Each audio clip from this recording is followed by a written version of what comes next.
Mas usá-lo era um trabalho perigoso e muitas vezes fatal.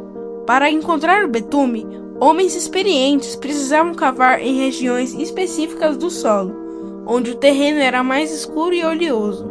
Ali, pequenas fontes naturais de betume emergiam prontas para serem coletadas e em recipientes rudimentares. Mas o verdadeiro desafio vinha depois: aquecer essa substância até o ponto ideal de aplicação. Quando esquentado, o betume liberava vapores fortes, sufocantes e, em muitos casos, tóxicos. Os trabalhadores que manipulavam faziam isso sem proteção nenhuma. Respiravam os vapores por horas, e o que causava tonturas, enjoos e, com o tempo, doenças respiratórias incuráveis. Lá no topo da torre, o tempo era o maior inimigo. O betume precisava ser aplicado ainda quente, antes que endurecesse. Isso agia uma coordenação quase militar. Alguém esquentava e transportava, e outro aplicava e posicionava os tijolos.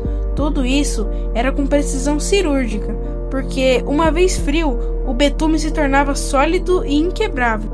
Se o tijolo fosse assentado, torto ou em local errado, não havia correção possível. O trabalho era permanente. Um erro custava tempo, material e, em alguns casos, a estabilidade de toda a seção. As queimaduras eram constantes ao aplicar betume fervente entre as fileiras de tijolos. Qualquer gota que escorresse na pele causava feridas graves. Não havia água gelada, pomadas ou atendimento médico.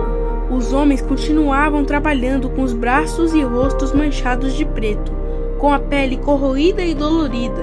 Suas mãos, impregnadas pela substância, nunca mais voltaram à cor original. Aquele que trabalhava com betume era marcado por ele, no corpo inteiro e no cheiro. O odor forte os acompanhava para onde quer que fossem.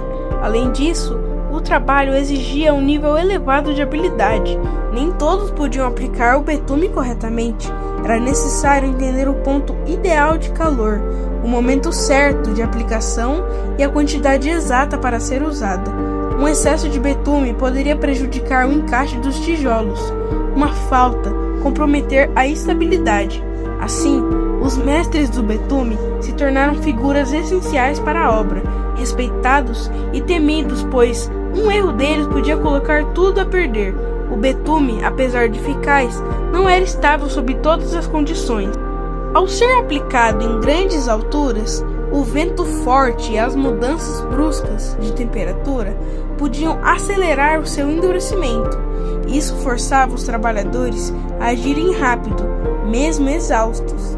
A tensão era constante e o risco eminente.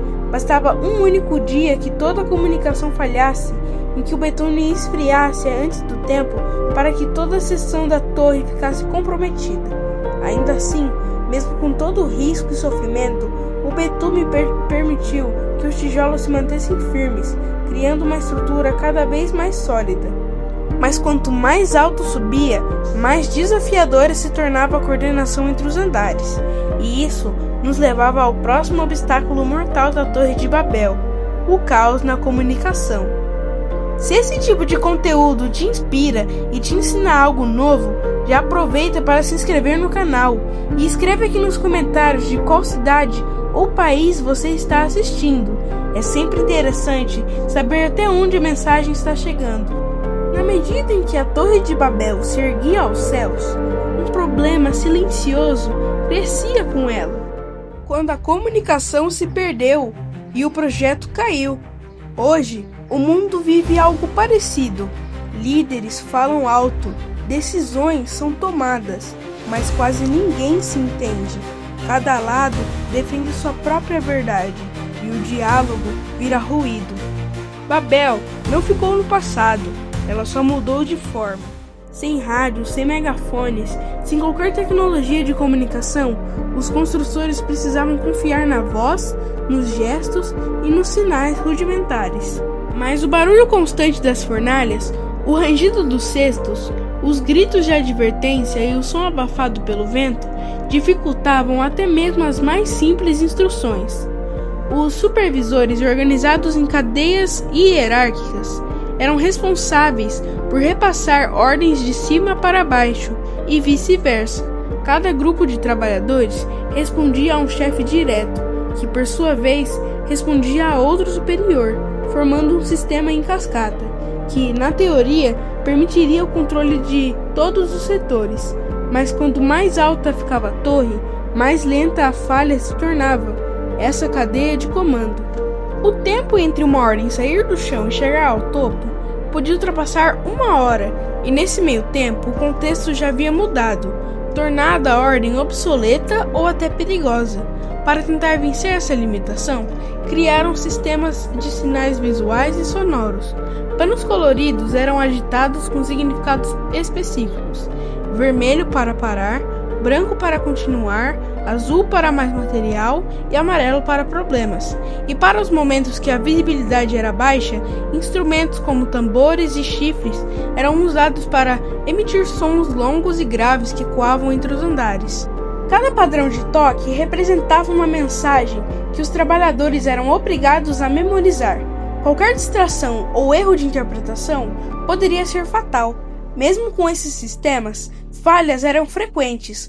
Um supervisor no 5º andar poderia entender um sinal errado e ordenar algo que contradizia o grupo do 6º andar. E como o betume endurecia rápido e os tijolos não podiam ser removidos depois de assentados, uma simples confusão de sinal resultava em seções desalinhadas e instabilidade estrutural.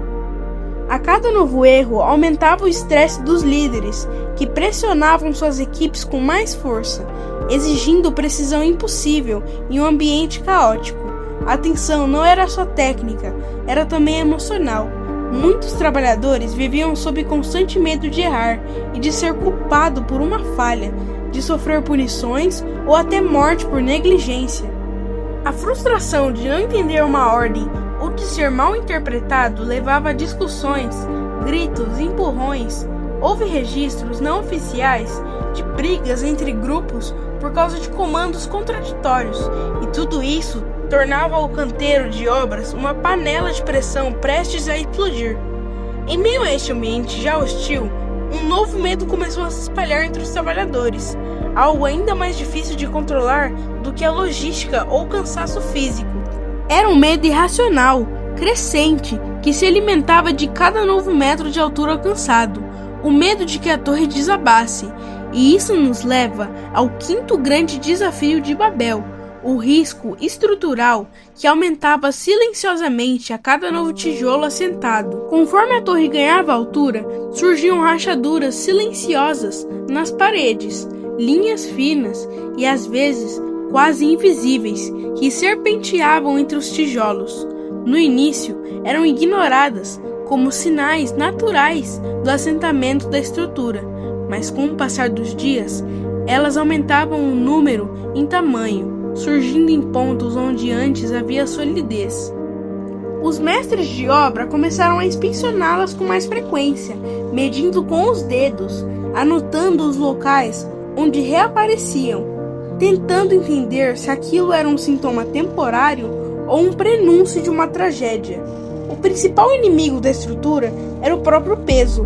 Milhões de tijolos empilhados verticalmente, pressionando uns contra os outros, exigiam da base uma resistência descomunal. Os engenheiros antigos não tinham cálculos estruturais como conhecemos hoje, mas sabiam, por experiência, que quanto mais alto se construía, mais forte a base precisava ser. Por isso, a fundação da torre foi feita mais larga do que o topo. Era uma pirâmide disfarçada, com a base robusta e os níveis superiores mais estreitos. Mesmo assim, a cada metro adicionado, o risco aumentava exponencialmente. Além do peso, havia as variações térmicas. A Mesopotâmia enfrentava dias escaldantes e noites frias. Essa diferença de temperatura fazia com que os materiais se expandissem e contraíssem continuamente.